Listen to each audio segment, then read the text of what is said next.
Salmo 119, versículos 1 a 8, diz o texto: Bem-aventurados, felizes, os irrepreensíveis no seu caminho, que andam na lei do Senhor. Bem-aventurados os que guardam as suas prescrições e o buscam de todo o coração. Felizes os que guardam as suas prescrições e o buscam de todo o coração. Não praticam iniquidade e andam nos seus caminhos. Tu ordenaste os teus mandamentos para que os cumpramos à risca. Tomara sejam firmes os meus passos, para que eu observe os teus preceitos.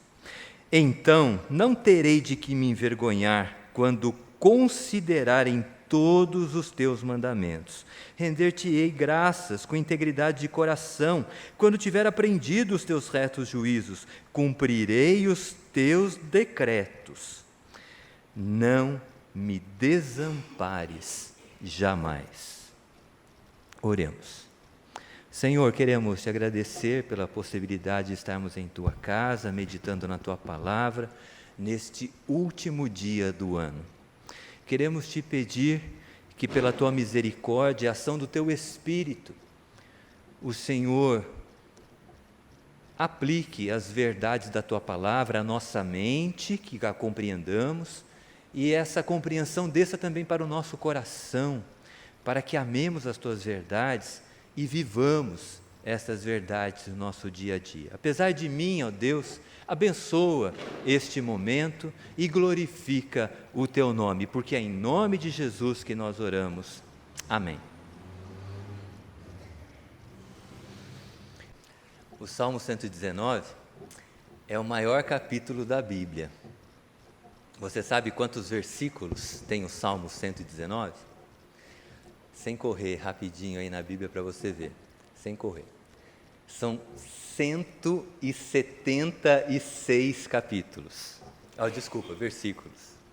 176 versículos. Curiosamente, este salmo, ele fica ao lado, ou próximo, de um outro salmo, que é o capítulo que tem menos versículos na Bíblia. O Salmo 117, que o pastor leu no princípio, na liturgia, tem apenas 2 versículos. Já o Salmo 119 tem 176 versículos. Ele foi confeccionado para que a memorização desta passagem fosse fácil. Cada grupo de 8 versículos desse salmo começa com uma letra do alfabeto hebraico.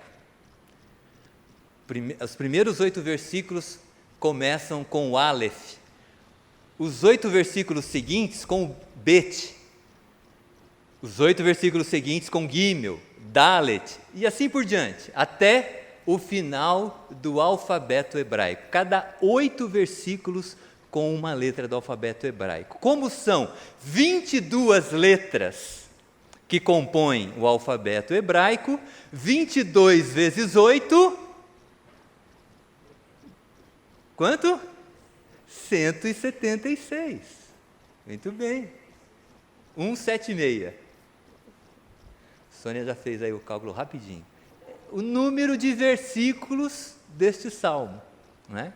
Então, isso foi realizado para que ficasse fácil para os leitores, aqueles que eles não tinham, na verdade, acesso. A maioria não tinha acesso ao material de leitura. Eles ouviam e era importante que eles memorizassem.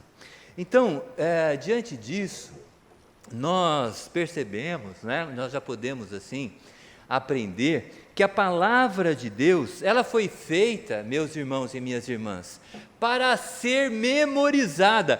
Pastor, o senhor quer que a gente decore os versículos? Se você conseguir, melhor.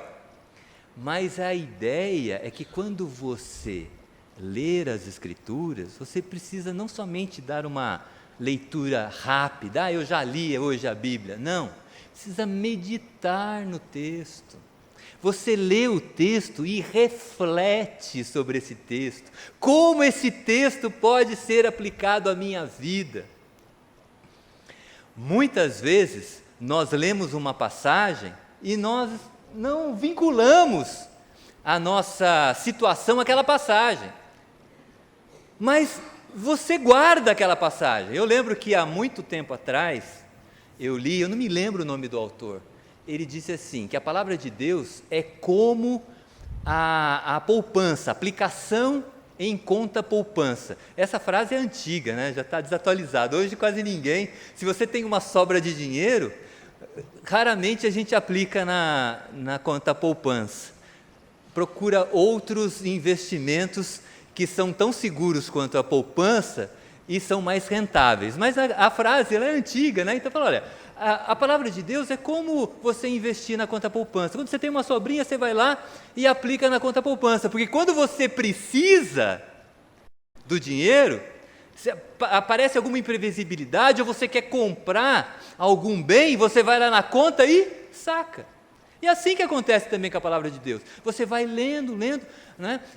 Uma vez eu ouvi uma pessoa dizendo, mas eu leio a Bíblia e parece que ela não fala o meu coração. Não, leia, entenda o conceito, guarde o conceito na sua mente e no seu coração, porque vai chegar o dia em que você vai precisar dele.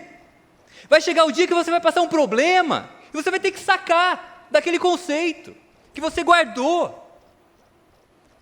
Então, assim como o Salmo 119 foi feito para memorização, nós devemos lembrar desse princípio, de ler a palavra, de memorizar a palavra, de meditar na palavra. Se eu não consigo memorizar o versículo, se você é como eu que não consegue memorizar o versículo, lembre-se pelo menos do conceito, entenda o texto.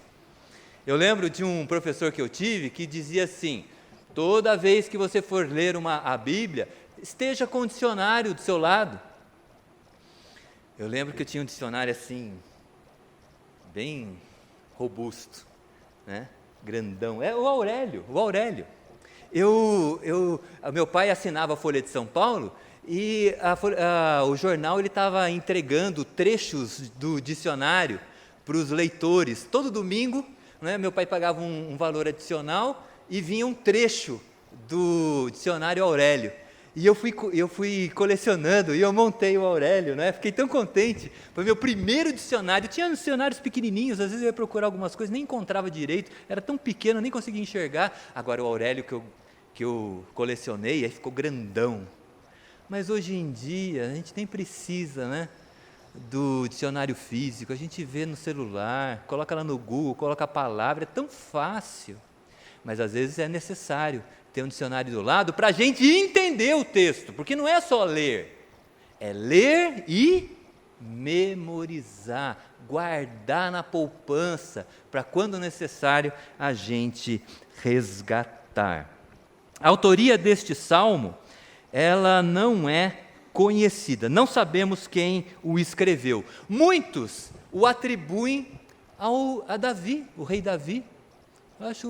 Eu mesmo já falei muitas vezes, Salmo 19, conforme Davi falou, mas depois eu fui estudar e vi que não era a autoria do rei Davi. Quem escreveu este salmo era um jovem. Por quê? Porque no versículo 9 é dito assim, de que maneira poderá o jovem guardar puro o seu coração? E além de ser jovem, olha que interessante, né?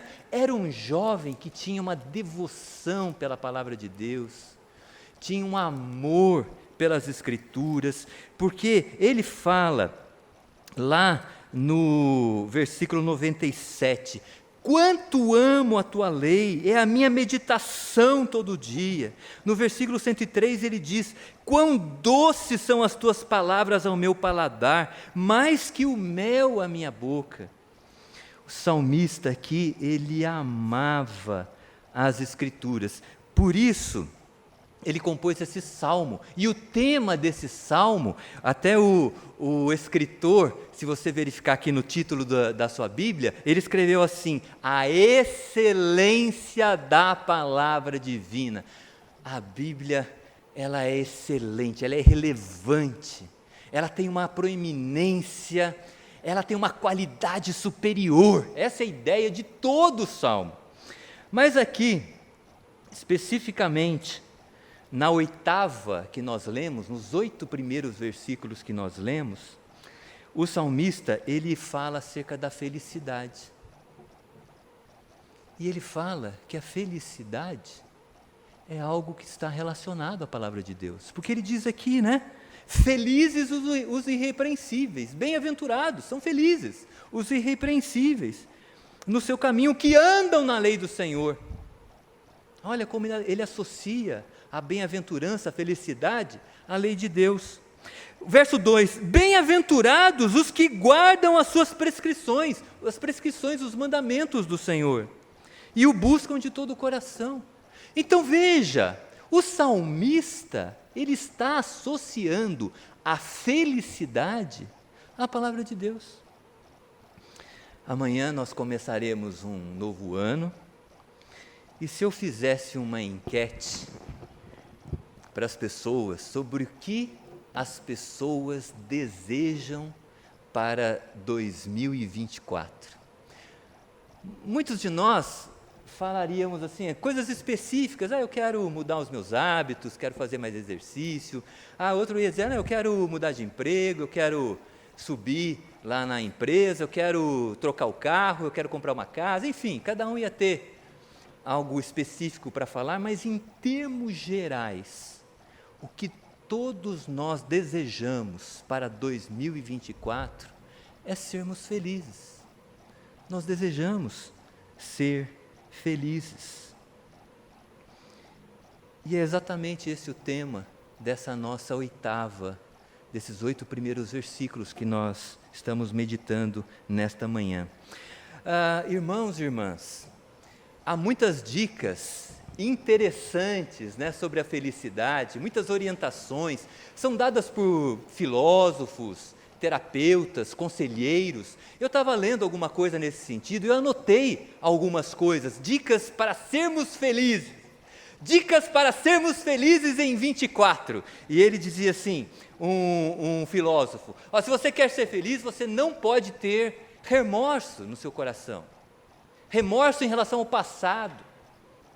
Aquelas pessoas que ficam remoendo o passado, e não conseguem viver direito o presente. Você quer ser feliz, você não pode ser ansioso em relação ao futuro. Deixa a cada dia o seu próprio mal. Mas há muitas pessoas que ficam tão agitadas que é como se elas quisessem antecipar o futuro e não conseguem ser felizes no presente. Uma dica legal essa daí, eu gostei, tanto que eu anotei. Outra dica que eu achei interessante, você ter autoconhecimento. Há pessoas que iniciam o ano falando, eu quero comprar uma Ferrari, R$1 milhão, eu quero comprar uma Ferrari. Mas é possível? A pessoa tem que ter autoconhecimento, tem que ter conhecimento da sua realidade. Ela vai conseguir comprar Ferrari de R$1 milhão ou mais o ano que vem? Não, vai se frustrar, vai ficar infeliz, porque não vai conseguir.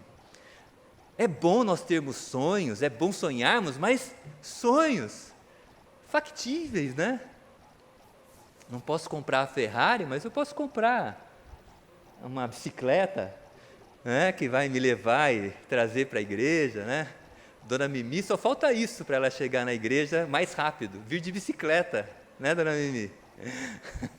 Os outros exercícios ela faz. Então, a gente precisa ter conhecimento da nossa realidade, ter autoconhecimento.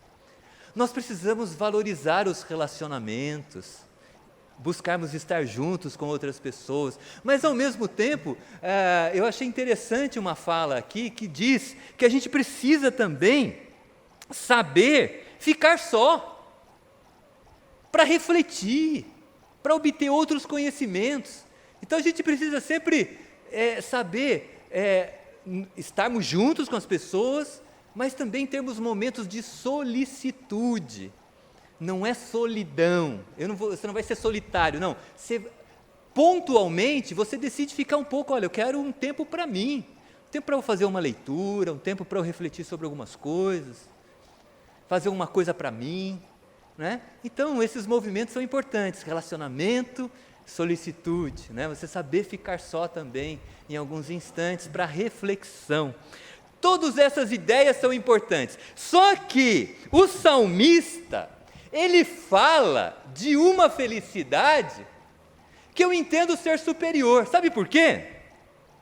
Porque ela é fruto da comunhão com Deus por meio da compreensão da sua palavra.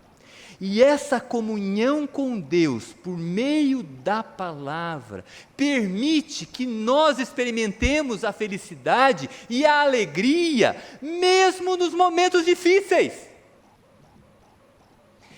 Essa é a superioridade do relacionamento com Deus por meio da sua palavra. Mesmo enfrentando lutas, mesmo enfrentando momentos difíceis, tristezas, olha, parece contraditório, né? Estou vivendo um momento triste, mas eu posso ser feliz, porque essa felicidade é fruto do meu relacionamento com Deus, por meio da sua palavra. Quando eu entendo essas realidades, eu compreendo a ordem do apóstolo Paulo, lá em Filipenses capítulo 4, ele diz assim: alegrai-vos sempre. Alegrai-vos sempre, que coisa maluca! Sempre alegre, sempre. É um imperativo aqui, alegrai-vos, é um mandamento, é uma ordem, alegrai-vos sempre. E ele continua aqui, no Senhor. Alegrai-vos sempre no Senhor. Filipenses 4:4 é uma ordem, é um mandamento. Nós não temos o direito de não nos alegrar no Senhor. Por isso que é importante a comunhão com Deus por meio da sua palavra, e é essa alegria que o salmista nos ensina nesta passagem. Vamos entrar aqui em alguns pontos deste texto que nós lemos para refletirmos sobre essa questão. O salmista fala que felicidade, alegria é andar na lei de Deus. O verso 1 diz isso, né? Bem-aventurados, felizes, os irrepreensíveis no seu caminho, que andam na lei do Senhor. Ser feliz é andar na lei de Deus. Andar é caminhada, é movimento, é realização, é jornada. A felicidade que o salmista nos ensina não é uma felicidade teórica, é uma felicidade de nós colocarmos no nosso dia a dia, na nossa vida, aquilo que nós aprendemos da palavra de Deus. Andar na lei do Senhor. Não basta ter conhecimento teórico. Conhecimento teórico é bem-vindo. Mas Tiago, na sua carta, ele diz assim: até os demônios sabem que tu és o único Deus, e eles tremem. O demônio sabe que há um único Deus, e tremem diante de Deus. Não basta saber que Deus existe, não basta conhecer intelectualmente, teoricamente, os seus ensinos, é necessário andar de acordo com estas verdades. Eu gosto muito daquela parábola que Jesus contou, a parábola dos 2 filhos. Um pai tinha 2 filhos, e ele chegou para o primeiro e disse assim: filho, eu quero que hoje você vá trabalhar na vinha. E o filho: pai, eu não vou, tenho coisa para fazer, hoje é dia de descanso, hoje eu quero fazer outra coisa, não vou lá trabalhar na vinha. Mas o texto diz que depois de responder assim para o seu pai, o filho reconsiderou e foi trabalhar na vinha. Aí o pai passou para o segundo filho e disse assim: filho, eu quero que você vá trabalhar hoje na vinha. E logo De bate-pronto ele disse, sim pai, eu vou. Só que ele não foi. Foi fazer outras coisas, foi fazer as coisas que ele gosta de fazer. E a pergunta lá na parábola é, quem foi mais agradável a esse pai? Obviamente aquele que o atendeu. Obviamente aquele que colocou em prática a sua palavra, ou a palavra do pai, melhor dizendo.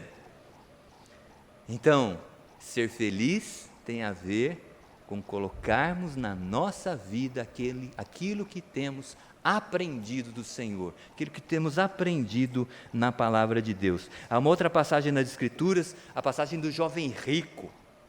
O jovem rico, ele chegou até Jesus Cristo e disse assim, bom mestre.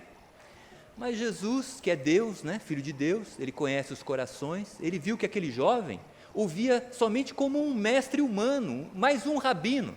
E Jesus, logo de cara, já responde para ele, bom só há um que é Deus. Se você me vê como mais um mestre humano, bom é Deus. Mas aí o jovem perguntou para Jesus, que farei para herdar a vida eterna? Ele já sabia a resposta, ele queria que Jesus levantasse para ele cortar, ele já sabia a resposta. Mas Jesus respondeu, olha, tu sabes os mandamentos, não matarás, não adulterarás, não dirás falso testemunho, honra teu pai e tua mãe, amará o teu próximo como a ti mesmo, já sabes. Aí aquele jovem disse assim, olha porque eu disse, né, que ele queria que Jesus levantasse a bola para ele cortar. Mas eu já tenho guardado tudo isso, desde sempre eu tenho guardado tudo isso. Mas Jesus, que é Deus, que conhece os corações, sabendo como é que esse jovem vivia, disse para ele, então tá bom, você tem guardado tudo? Ok. Sabendo que ele era um homem muito rico, de muitas posses, disse, vai, vende tudo o que tens. Deus não quer que a gente faça isso, tá? Fez naquela situação, porque aquele jovem colocava o coração dele nos bens materiais. Diz, vai, vende tudo o que tens e dá aos pobres. E ele, diz o texto, ele abaixou seu semblante, ficou acabrunhado e foi embora. Porque na realidade ele não cumpria os 10 mandamentos. Nós somos pecadores, nós não conseguimos cumprir os 10 mandamentos. Nós precisamos da ajuda de Deus para fazê-lo. Então, a felicidade, ela está ligada a andarmos na lei do Senhor, a colocarmos em prática aquilo que temos aprendido. Outra coisa, diz o versículo 2, né? Bem-aventurados os que guardam as suas prescrições. Guardar as prescrições da lei de Deus. Guardar, meus irmãos e minhas irmãs, significa colher, preservar, abraçar. As prescrições de Deus são os seus mandamentos, os seus preceitos, os seus ensinos. Feliz é aquele que acolhe, que guarda, que abraça os mandamentos do Senhor na sua vida. O versículo 11 aqui do Salmo 119, ele para mim é um versículo assim, ele é curtinho e tem um ensinamento tão precioso. Olha quanta coisa importante a gente aprende nesse versículo. Versículo 11, eu vou falar para vocês, diz assim, olha, guardo a tua palavra no meu coração, para não pecar contra ti. Olha que objetividade, simples, direto, um ensinamento precioso, guardo a melhor coisa. Eu vi isso de um comentarista no passado também, que eu não me lembro o nome. Guardo a sua palavra, a melhor coisa, a sua palavra, no melhor lugar, no coração, a fonte da vida, para cumprir o melhor propósito, não pecar contra ti. Acho que essa regrinha vai ajudar você a decorar esse versículo. Guardo a melhor coisa, a tua palavra, no melhor lugar, no coração, para cumprir o melhor propósito, não pecar contra ti. A importância de guardarmos a palavra no nosso coração. Nós precisamos alimentar o nosso coração com os preceitos da palavra do Senhor. Vamos fazer uma comparação aqui com o corpo humano. Pense no corpo humano. Você concorda comigo que a saúde, a nossa saúde, ela está associada a uma boa alimentação? Sim ou não? Sim, a nossa saúde está associada a uma alimentação saudável, uma alimentação balanceada. Olha, quando nós, infelizmente, e é com tristeza que a gente sabe dessa realidade, nem todos têm a oportunidade de ter uma alimentação balanceada, mas nós que pela misericórdia de Deus temos tido essa possibilidade, é importante na nossa alimentação incluirmos carboidratos. Separei aqui uns carboidratos para o nosso conhecimento: arroz, batata ou macarrão. Só cuida da quantidade, tá? Não é para comer tudo de uma vez, né? Carboidrato, uma boa alimentação tem carboidrato. Uma boa alimentação para o nosso corpo tem proteína. Carne magra, carne com menos gordura, né? Aliás, eu descobri, tem uma carne que é barata e excelente. Sabe que carne que é muito barata e excelente? Carne de porco. A bisteca, o pernil do porco, é a carne mais barata que tem. E é mais saudável que a carne de frango, sabia disso? A Sônia está concordando, não estou mentindo sozinho. Brincadeira. Então, olha, proteína é importante, né? Carne magra, frango, peixe, aqueles que são vegetarianos. Eu gosto de comida vegetariana. Ovos, eu adoro ovos. Mas precisa de gordura também, aí você já está feliz, né? Precisa de gordura. Então agora vai a coxinha. Não. A gordura não é a coxinha que você gosta de comer. A gordura é o óleo que você prepara os seus alimentos. A gordura é o azeite que você utiliza na salada. E vitaminas, minerais e fibras que nós encontramos nas hortaliças cruas e cozidas e nas frutas também. Nós precisamos de uma alimentação balanceada para o nosso corpo responder bem, né, aquilo que nós precisamos, né, o melhor possível, né, diante dos desafios que o dia a dia nos impõe. Se o corpo é assim, não imagine que o coração seja diferente. Não imagine que o nosso coração, quando eu falo coração aqui, não é o órgão, né, que bate aqui no lado esquerdo do peito, é aquilo que há de mais interior em nós, o homem interior, a essência, é como se fosse a nossa alma. O nosso coração também precisa ser alimentado, por isso o salmista diz, para guardarmos as prescrições do Senhor, guardarmos no coração. Infelizmente, há pessoas que alimentam o seu coração com amargura, com ressentimento, com desejo de vingança. Há pessoas que alimentam o seu coração com o ceticismo, se afastam da palavra de Deus, se tornam incrédulas, passam a duvidar de tudo. Há pessoas que alimentam o seu coração com a promiscuidade. O sexo é bom, mas usam o sexo de forma desregrada, se tornam viciados, todo vício é maléfico. Outro dia me chamou a atenção o artigo, né? Por isso eu fui ler. O título eu não me lembro, mas eu sei que a mulher dizia que já tinha tido mais de 100 parceiros.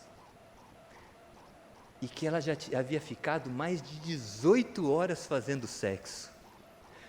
Eu falei, caramba, hein? Sexo é bom, mas a gente precisa fazer outras coisas na vida também, né? É bom também lavar a louça, limpar a casa, fazer compra, levar o carro no mecânico, assistir um bom programa de televisão. Tudo que é vício é prejudicial. Essas pessoas que alimentam o seu coração com essas coisas, sabe o resultado? Abatimento, tristeza, ansiedade. Esse é o resultado. Por isso, o salmista diz: quer ser feliz? Guarda as prescrições de Deus. Alimenta o seu coração com as verdades de Deus. Seu coração precisa de uma dieta balanceada. Por isso eu recorro novamente ao apóstolo Paulo lá em Filipenses, que diz assim, aquilo que deve ocupar o nosso pensamento, ele vai falar, olha, presta atenção. Irmãos, tudo que é verdadeiro, tudo que é respeitável, tudo que é justo, tudo que é de boa fama, se alguma virtude há, se algum louvor existe, seja isso que ocupe o vosso pensamento. Há muitas leituras que são boas, mas eu duvido. E eu acho que você deve ler várias. Eu gosto de ler coisas diferentes. Mas nós não podemos deixar de ler a palavra de Deus, porque a palavra de Deus tem todas essas características. Ela é verdadeira, ela é respeitável, ela é justa, ela é pura, ela é amável, ela é de boa fama, ela tem virtude, ela tem louvor. É o que deve ocupar o nosso pensamento. Temos que guardar um tempo, separar um tempo para refletir na palavra de Deus. Tem a ver com a felicidade, tem a ver com a alegria. E para finalizar, felicidade, diz o texto aqui, verso 2 ainda, né? Bem-aventurados os que guardam as suas prescrições e o buscam de todo o coração.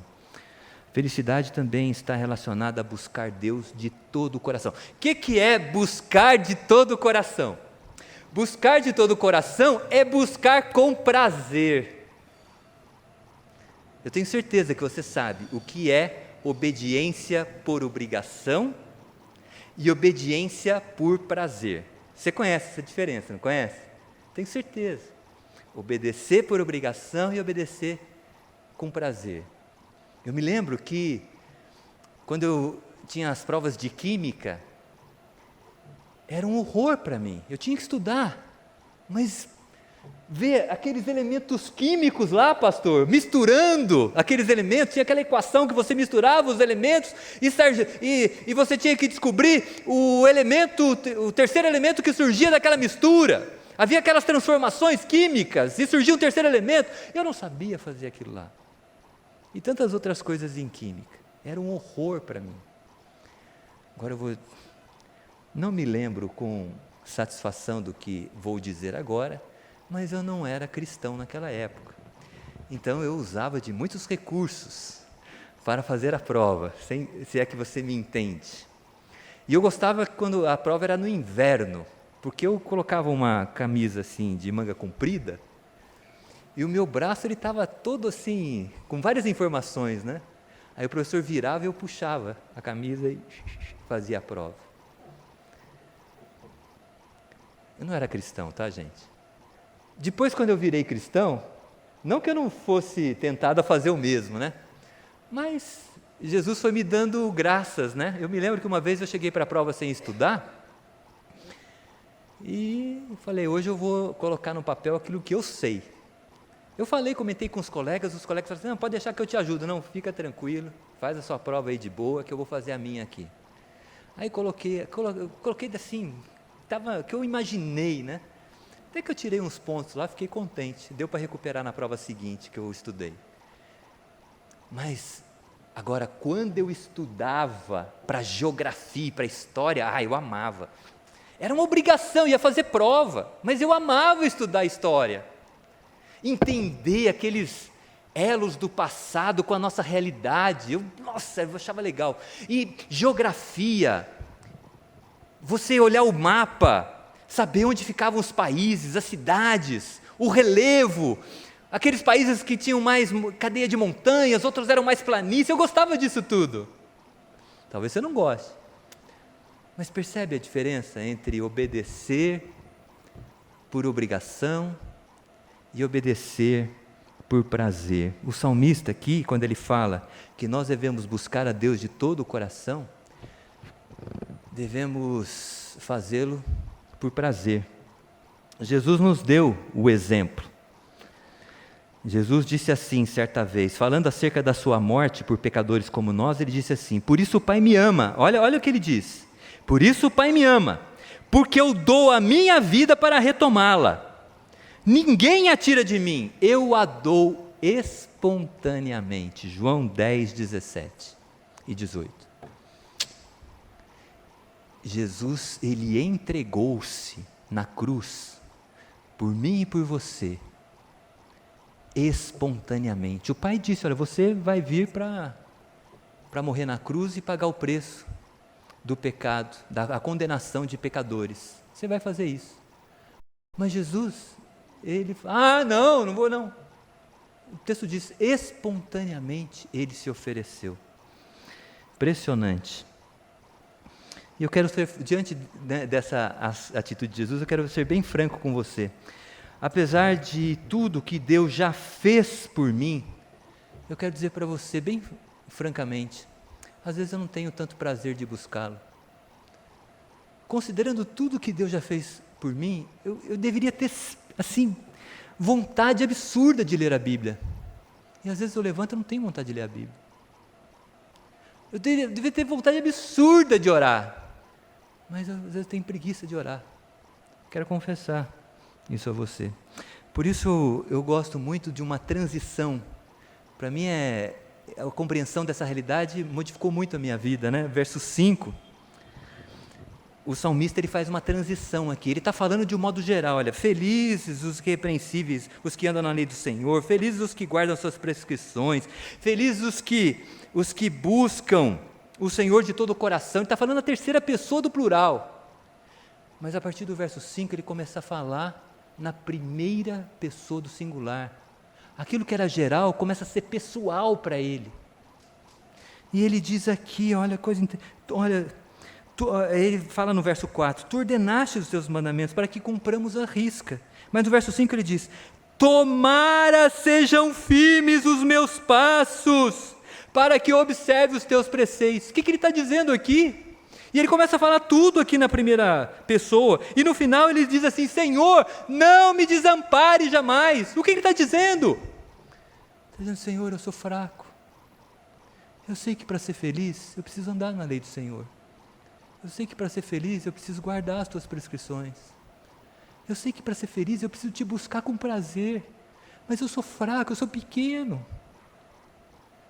Por isso ele nos ensina aqui, que nós, para sermos felizes e buscarmos Deus e a sua palavra, nós precisamos nos humilhar na presença de Deus. Nós precisamos reconhecer a nossa insuficiência. Senhor, me ajuda, não me desampare. Eu preciso de Ti para viver o que o Senhor propõe para mim, para que eu seja feliz.